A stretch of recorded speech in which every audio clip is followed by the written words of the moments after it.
Hello, my name is Rick Houston, and welcome to another episode of the Moonshine and Motorsports podcast. Now, let me see here. What's the best way to describe Buck Nance, the master distiller at the Copper Barrel Distillery in good old Wilkes County, North Carolina? Let's put it this way. He is as old school gets, and he knows his way around a still, both legal and otherwise. Well, first of all, where did you grow up? Did you grow up here in Wilkes County? I grew up right here within 300 yards. Did you really? So you've lived in this area basically your whole life? Most of it. I moved to West Virginia one time and stayed up there for 14 and a half years. Okay, all right. And then I came back here in 93, which is, 31 years ago? Yes, sir. Now, what was life like here when you were born as a child? Life was tough. I mean, we farmed and, Dad, he worked 2 jobs. There's 7 of us kids, and which I got an older brother and older sister. I'm third down. And, which we farmed all these fields here, and we grew our own meat, cattle, hogs, whatever, chickens.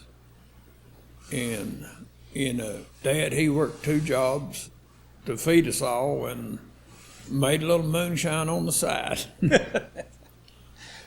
How did making liquor first enter the picture for you? Helping my dad, I probably started when I was 9, 10 years old. No kidding. And what were you doing at that age? I would, in an outbuilding, we would load a bag of sugar on a wheelbarrow, and I'd roll it to distill and roll a can of liquor back. So Dad never would let me go all the way to the still. He'd keep me probably 100 yards away and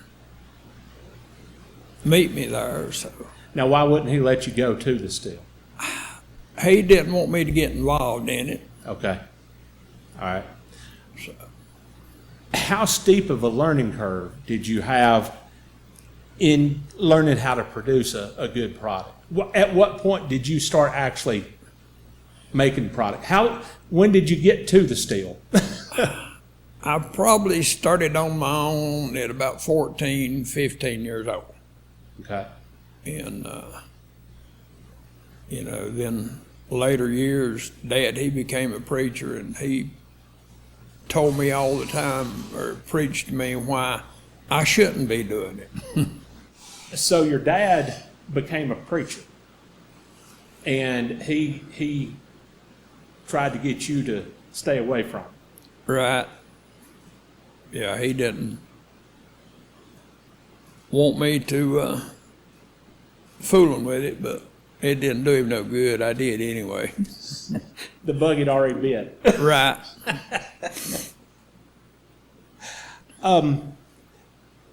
What were you doing full time? Were you making liquor full time, or did you have another job amongst regular folk?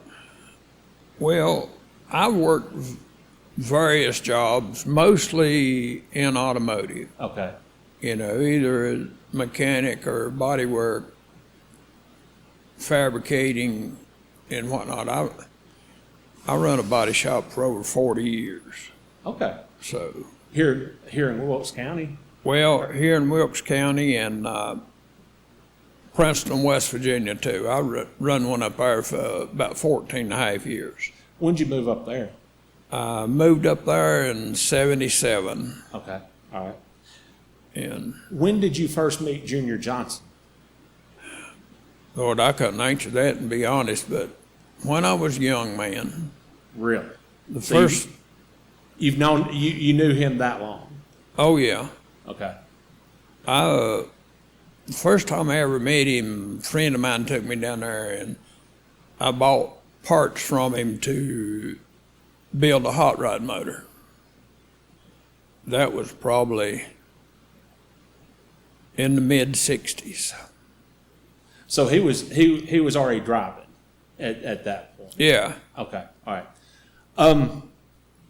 When did you go to work for his race team? Well, probably somewhere in the early 70s. Okay. What were you doing for him? Fabricating. Okay. And did you go, I think when we talked, you said that you didn't go on the road with him. You were mainly here in the shop? Mainly, yeah. Okay. That was the DLC. I worked with Roger Hamby when he started, and I did Roger's cars and Junior's cars at the same time. When from day to day, I didn't know which shop I was going to go to, with Roger's or Junior's. But most of the time, I worked at Junior's a lot at night when everybody else was gone. Now, why was that? Well, we did a lot of stuff to the car. Junior was a very secretive man, and he tried to keep everything in the shop. Okay. He didn't want nothing to go out. Now, when you were working for Junior in the shop at night, I would assume if that was in the mid-70s, that Cale would have been driving? Yeah, Cale was the driver when I was there. Okay. How much did you get to know him? Well, pretty well. He, Cale wasn't in the shop a whole lot. Right. Mostly what I talked to Cale was at the racetrack. Okay. I was always at the racetrack, but I went with Roger Hamby, but I ended up working with Junior's team more than I did Roger. Yeah. See, Junior and Roger, they had some type of deal. Junior furnished all of Roger's motors and gears and whatnot, and I don't know how they worked it out, but I always felt like he was trading me out to Junior to pay his bills. And, All right. So, working for Junior Johnson and working for Roger Hamby basically at the same time, that was definitely a have and have not proposition. Roger didn't have a lot. It was a 24/7 job. I mean, they kept me going day and night. At Rogers And Junior's. and Juniors. Because sometimes Cale would wreck 3 cars in one weekend. And Roger, he would have a wreck now and then. And he had a couple of drivers. He had one driver that wrecked every week. Go ahead, name names. That was Phil Parsons.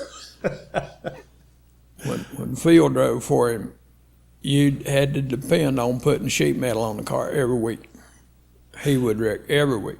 So you worked for him. How long did you work for them? If you started in the early 70s when Cale was at Juniors and you were still there when Phil was at Rogers, you had to have worked for him for at least 10, 12 years. At least. All right. From 70, probably 2 or 3, all the way through 90, Okay. 91, 92, somewhere in there. Okay. And I remember I just got fed up. Then Roger was born, and he was interested in getting in racing, so I just decided to quit them and head up his race team. Your sons. Yeah. Okay. So actually, he's kept me busy for the last 40 years. How much sheet metal did you have to replace? I've replaced a lot, and I've straightened a lot. Now you said that you got fed up. Was it just becoming too big a business, or what kind of led you to walk away? It got real political, and the officials would come to me. They got to where they would and say, when I was in West Virginia, I fabricated some cars for Kenny Childress. They called him the coal miner. Right, yeah. And, Harry Gant drove those cars. Buddy Baker drove. Donnie Allison did a little bit. Donnie Allison drove. And Buddy Baker sat on the pole at Daytona in one of Kenny's cars that I did. And him and Mike Porter sat on the pole the same year. That's what I was talking about, Sam Ard, and he sat on the outside pole, Mike got the pole. But it just got to where I didn't know which way I wanted to go. So when we run Atlanta the last year in '89, there was an official come to me and told me that I need to work for one team. I need to quit jumping around. He said, "You're trying to be a suit car Jake," is what he told me. And he said, "It ain't gonna work. We want you with one team and stay with them." And I went and told Roger and Junior, I said, "I'll never be back." That was '89, and I never went back to another NASCAR race. No kidding. And I've never been to one till today. So now, why did you enjoy going back and forth between the teams, as opposed to sticking with one? Really, both of them just turned me loose and let me do what I wanted to do to the car. I had to talk to them about it and explain to them what I was doing, and I always wanted to run up front. And if I couldn't build a car that would run up front, I didn't want nothing to do with it. So. Yeah. I do want to go back to you working at Junior's shop at night, basically in the dead of night. How creative were you getting with the car? I was getting real creative. A lot of times Junior would tell me, he said, "Boy, that's far enough." And he always called me boy. And I remember I talked about he was very secretive. If Junior Johnson told you that's far enough, that must have been something. I would go a little bit farther sometimes. But we never really got caught with anything one time at Talladega. See, I did the Oldsmobiles when Junior went to Oldsmobile. And Cale was summoned to court by GM on a class action lawsuit over the Oldsmobile. And that was the year we went to the Oldsmobile down at Junior's. And he had to be in court the day that qualifying was at Talladega. So Junior got Harry Gant to qualify the car. Harry went out there and showed his butt, and he was about 5 or 6 miles an hour faster than the second place man. And they were trying to figure out why the car was so much faster. And they took 2 more Oldsmobiles, and they put Juniors in the middle of them, and they set them about 100 foot away. And they backed up and looked at them. Well, it looked like you had a boxcar sitting on each side and an airplane in the middle. So it was very obvious when you put the cars together. So Junior called me. He said, "Buck," he said, "you get a front end for this car and get down here right now." He said, "Bring every piece of a front end." So I did. And but by the time I got there,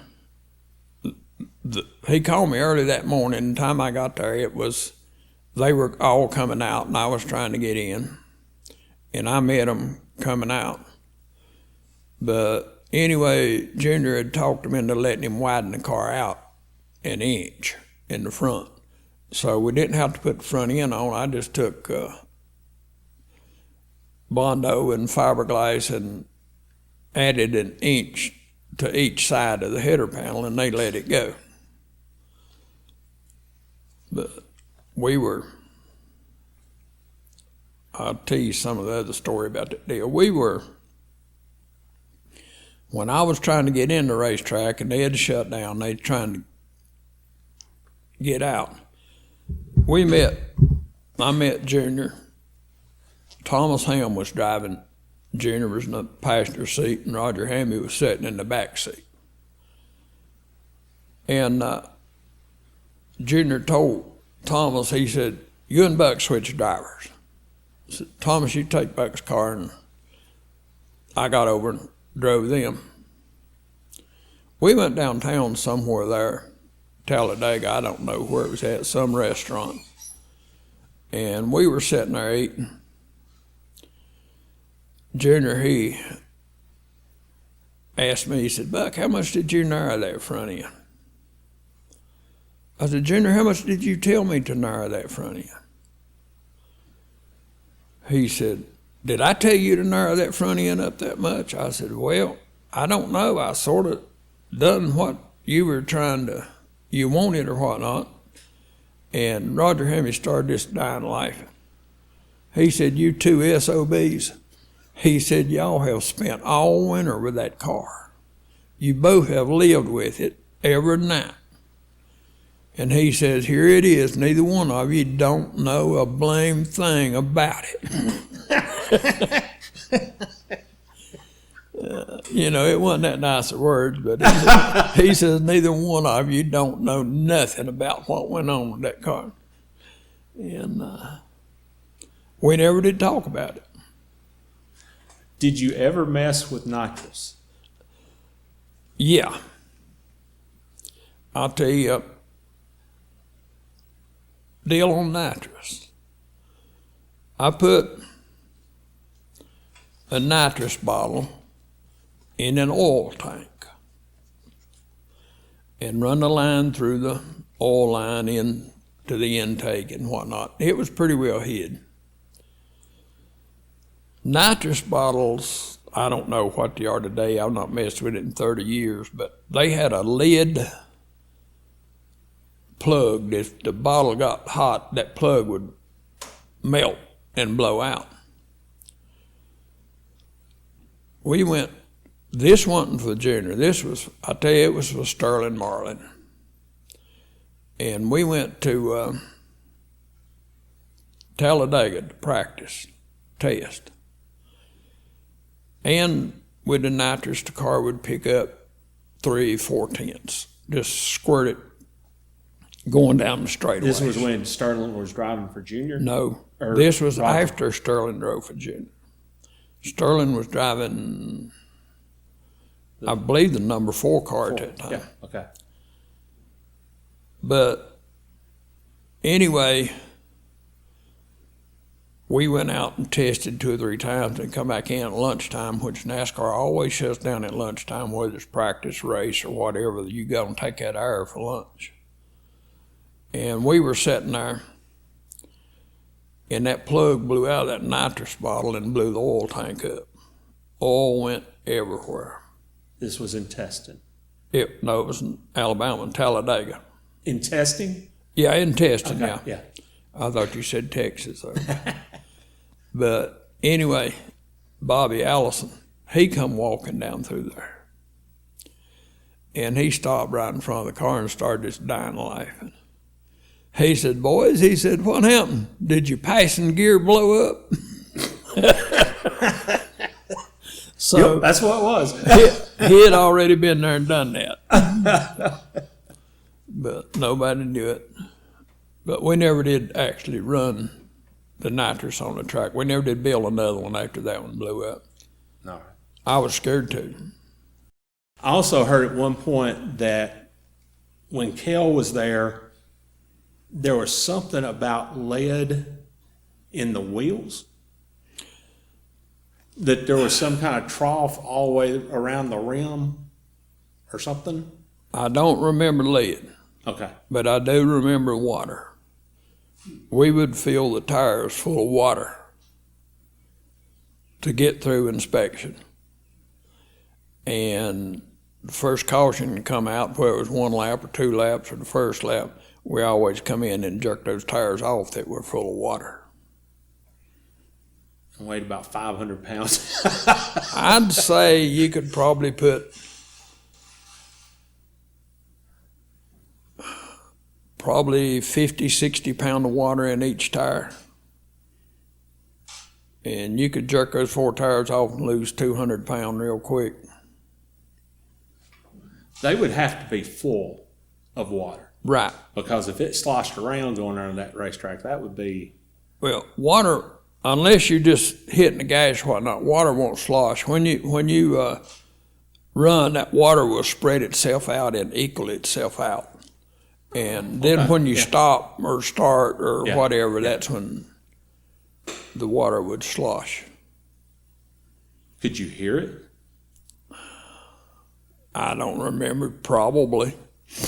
But the tires were completely full. I mean, they weren't no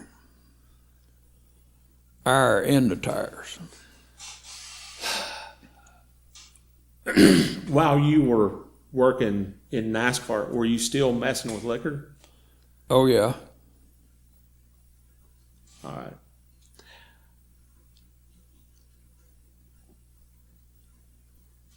When it comes to when it comes to making liquor, what's your specialty? What's your top of the line product, or what was your top of the line product? I used a rye and corn blend. Okay. With steam injection is what I've always used,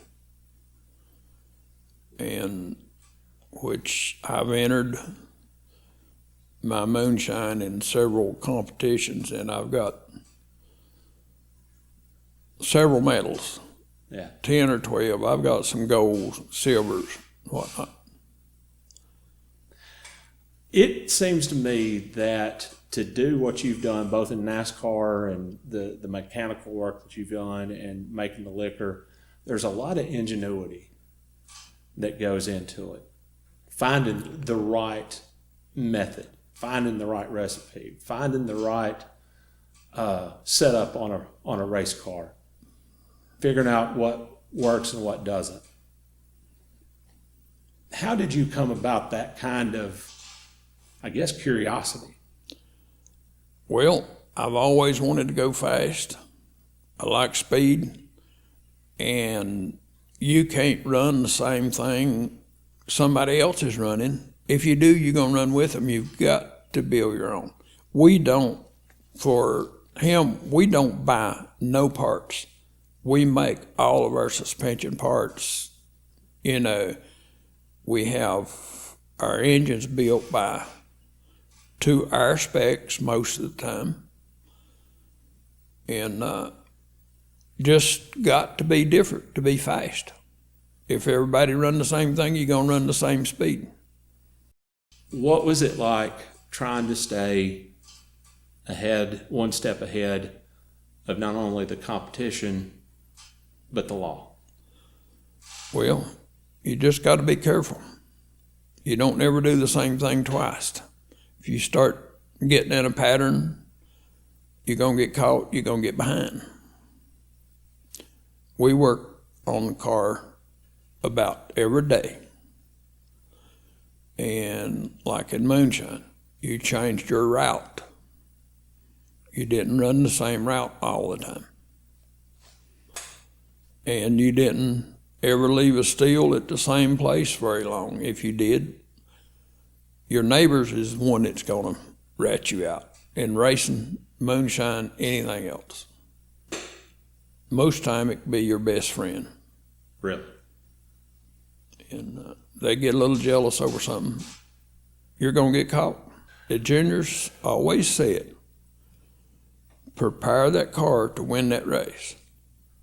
Just be careful and don't over-prepare it. He said, if you do, you'll get caught. So.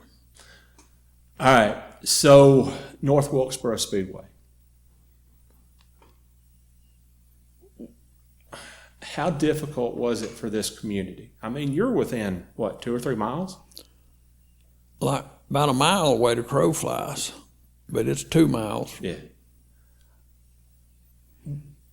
What did it do to this community when North Wilkesboro went away? Well, I saw everything start depreciating. And at the time it went away, I was living in West Virginia. What did it mean to you when it came back? Well, it means a lot because the economy is going to pick up, and it opened up quite a few jobs. I could have went over and went to work, but I didn't want to. All right. So here, I think it was last week, there was a sinkhole that appeared over there. And the rumor, and it's probably just good talk or what. It is a rumor. Yeah. There was a rumor that it opened up and revealed some sort of room that was used for illicit trade. There was a drain pipe that it was leaking, and they've always had problem in that area with water drainage, and they just have installed a new pipe under the track to try to clear that, and that was part of that problem that they just never did get up there to. But I don't believe it was ever a steal or anything around North Wilkesboro Speedway. I'm going to ask this as tactfully as I know how. But if it had been something along those lines, I'm assuming you would have known about it. Probably so. See, I was born in 46. That's the year the racetrack was built. So yeah, I would have been a very young man at that time. But I don't think it was ever a steal. Now, I have saw Moonshine at the racetrack stacked in the gas house, and it was just to give to the drivers and the whatnot.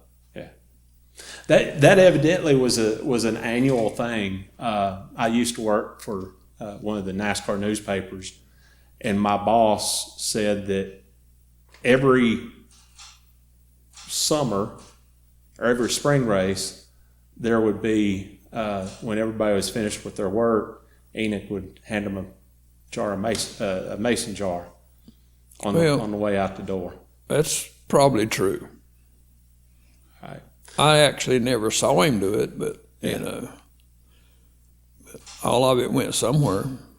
There's evidently some sort of debate tonight in Martinsville about whether Henry County or Wilkes County is the Moonshine capital of the world.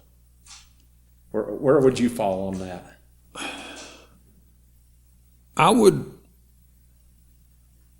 It's Franklin County is the one that's supposed to have made the most moonshine up there, but I wouldn't argue the point either way, but Wilkes County has been moonshine here ever since, like I said, I was just a pup, 5, 6 years old. And Charlie Phelps in 1956, he rated 13 steals in 1 week here in Wilkes County. And he made a quote at that time. He said, "This has got to be the moonshine capital of the world." So that's where the first time it was ever quoted. And he was a federal officer. So. Well, thank you for that advertising. And then, Dawsonville, Georgia, they have claimed to be, Franklin County has claimed to be, but the first come from Charlie Phelps in 1956. So, and Charlie's dead now. His daughter has came by the steel a couple of times, and I've talked to her and whatnot. But she's a nice person too. Good deal. Anything else you'd like to get across? Yeah. Not really. All right. I'm not very good with stories. I just answer the questions. Oh, this has been great. You have to jog my memory on a lot of things. Oh, this has been great. All right, man. That is Buck Nance. Check back soon for another great episode.